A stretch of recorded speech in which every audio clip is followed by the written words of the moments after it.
السلام عليكم مشاهدينا الكرام، مرحبا بكم في نشرة إخبارية جديدة بالمغرب. سنعطيكم موجز إخباري إن شاء الله، فلا تنسوا الإعجاب بالفيديو والاشتراك في القناة، وشكرا لكم. يوم السبت 27 شتنبر 2025 سيكون من الأيام التي يغلب عليها الطابع المستقر في معظم مناطق المغرب، غير أن التفاصيل المرتبطة بالتساقطات المطرية تكشف أن المرتفعات الجبلية ستظل مركز النشاط الجوي الأكثر بروزاً.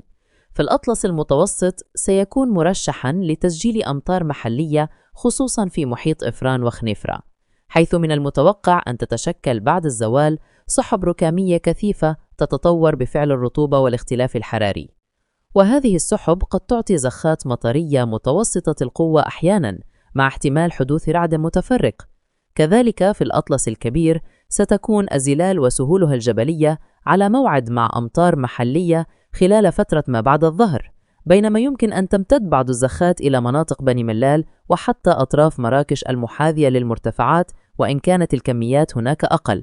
الأطلس الصغير قد يعرف بدوره مرور سحب محلية، لكنها أضعف من أن تعطي تساقطات معتبرة، باستثناء بعض القطرات التي قد تسجل في سفوحه الشمالية القريبة من تاروذانت. في الشمال ستتأثر مناطق الريف بكتلة رطبة قادمة من البحر المتوسط، ما يجعل مدناً مثل شفشاون والحسيمة عرضة لتساقطات ضعيفة إلى متوسطة محلياً، خاصة خلال الليل أو في الصباح الباكر، وقد تأخذ شكل رذاذ على السواحل وقطرات أكثر انتظاماً في المرتفعات. مدينة تطوان قد تلامسها هذه السحب، لكن غالباً بغيوم كثيفة دون أمطار مهمة.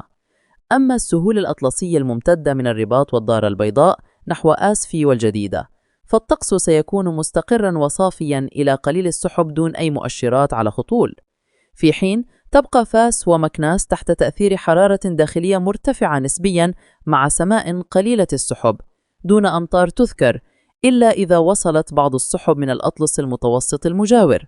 في الجنوب الشرقي خصوصاً في ورزازات والرشيدية الأجواء ستكون حارة وجافة مع احتمال نشاط رياح شرقية مثيرة للغبار، بينما لا تلوح أي فرص للأمطار. الوضع نفسه ينطبق على الأقاليم الجنوبية مثل العيون والداخلة والسمارة، حيث الحرارة مرتفعة والسماء صافية إلى قليلة السحب. الخلاصة أن المناطق التي ستشهد أكبر فرص للتساقطات المطرية يوم السبت 27 شتنبر 2025 هي المرتفعات الجبلية: إفران، خنيفرة، أزيلال، بني ملال، الأطراف الجبلية لمراكش، شفشاون، الحسيمة، مع اختلاف الكمية والقوة حسب تطور السحب الركامية. باقي المناطق المغربية ستظل مستقرة دون هطولات.